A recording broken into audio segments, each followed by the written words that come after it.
Stay tuned and check out my 10 must-have items to run a reef tank. And of course, we don't talk here about I need a light, I need a reef tank, I need water, something like this.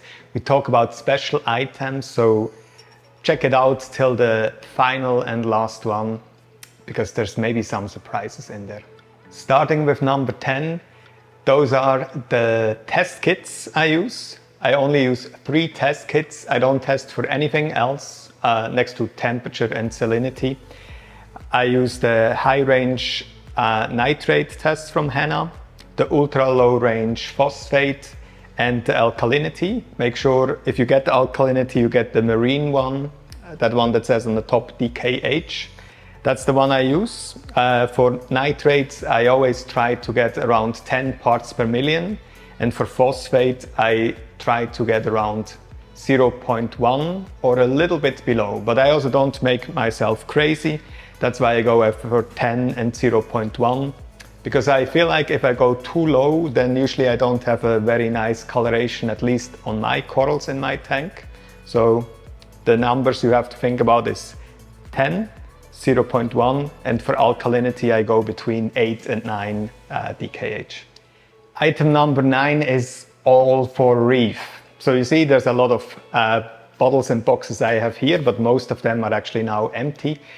I run that reef tank here behind me for around 1.5 years, and that's all I put into that tank regarding alkalinity, calcium and trace elements. Nothing else, no 2 parts, only all for reef. The powdered solution.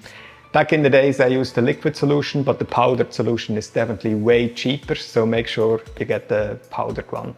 And remember, the only thing I measure once I dose that is to get the alkalinity between 8 and 9. I don't measure anything else, no calcium, nothing, and you see the result.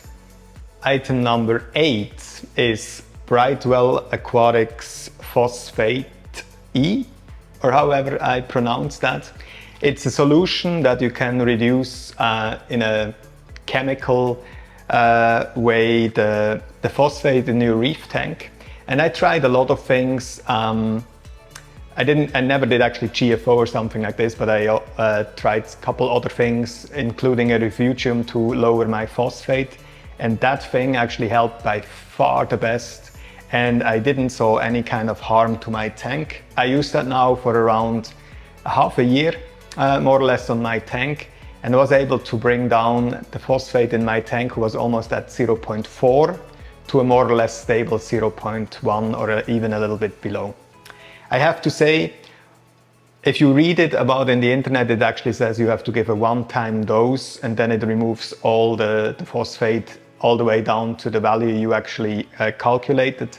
That wasn't the case for me, and I think that's actually not 100% true. What worked for me is actually a daily dosage or a bi-daily dosage, so every 2 days I dosed actually the exact same amount, and over time I got it more and more down. What I now do is I measure once a week my phosphate content.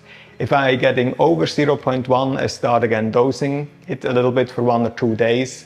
And then a week later I measure again, and if it stays underneath, I leave it. If it goes higher, I start dosing again.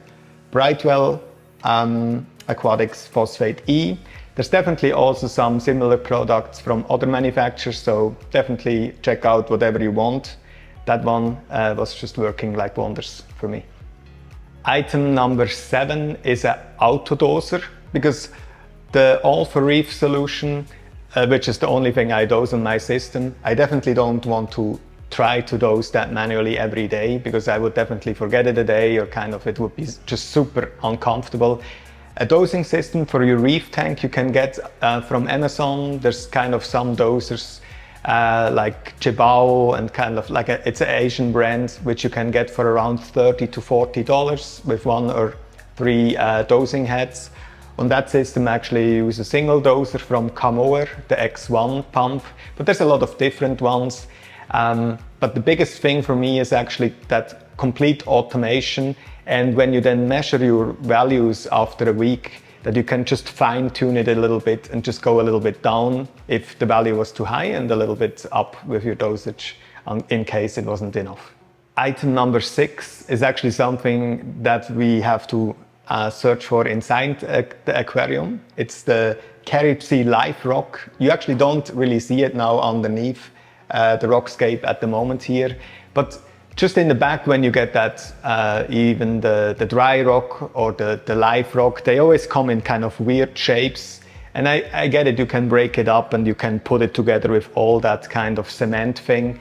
But just having these man-made rock shapes, I feel like helped me a lot to get a very clean, nice looking aquascape. And the cool thing is, especially with the Carib Sea, with that set, I can always take it apart when I have to move the tank or something like this. If I maybe want to upgrade to a bigger one, then I can take that out. If I cement everything together, I'm never able to take it out.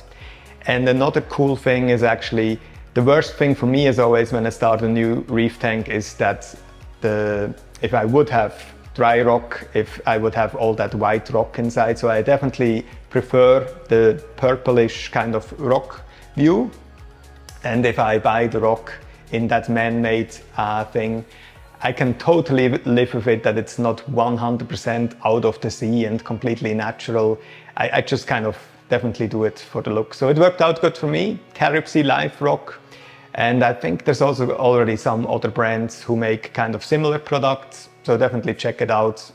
You will find a lot of different things on Google and all the other pages. Item number 5 is an auto feeder, the little guy I have up here. I think it's very important to have the nutrients under control, that you can have like a steady source of nutrients going into the tank.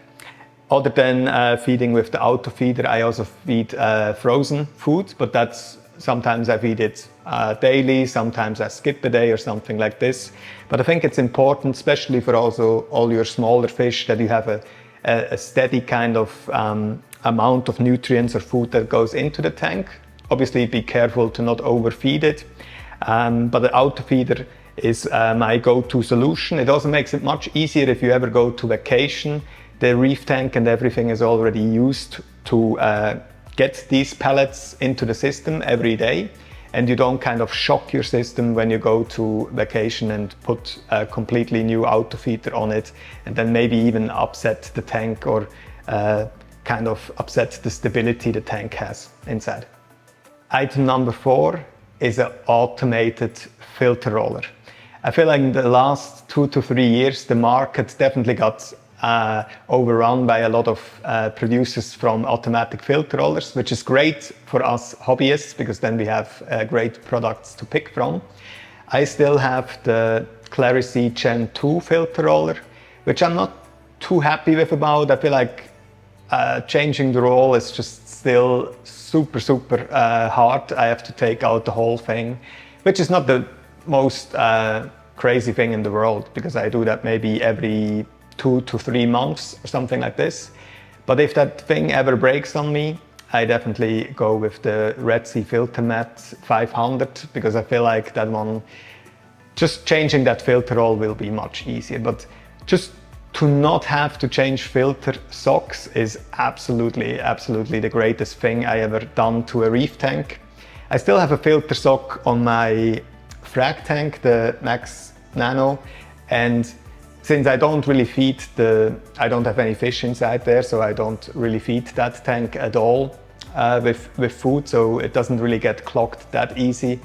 But just not to have to worry about filter socks is just kind of the best thing you can ever do. Number 3, a totally unexpected one, and I would, in the beginning I was not sure about it, but then it was actually a life-saving thing, especially for the fish tank. It's a backup generator. I never really thought that we run out of power here because we live in a pretty newer house, in a newer kind of area here.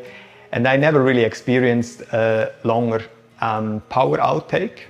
But just a couple weeks ago, maybe you guys remember there was that big snowstorm here in the US, and here in Tennessee, we had like crazy low temperatures, and a substation, the power substation here in the Nashville area actually catched fire.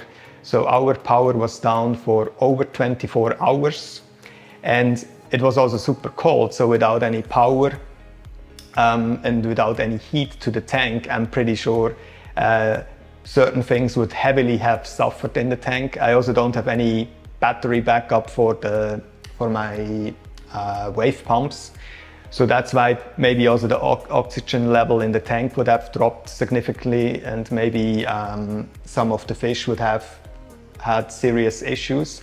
But with a backup generator, I was able to just run a long extension cord and keep the tank, including all heaters and pumps and everything, up and running for the whole, I feel like 30 hours in total. We were out of power, and it definitely was a good investment. I also linked that one down below in the comments, that you can check that out. It's definitely a little bit pricey, but when you think what you put into the tank or in your whole equipment, it could definitely be a lifesaver and worth the money. Now we are already at number 2. That one, actually, I almost went my whole 5 years since I do reef tanks without.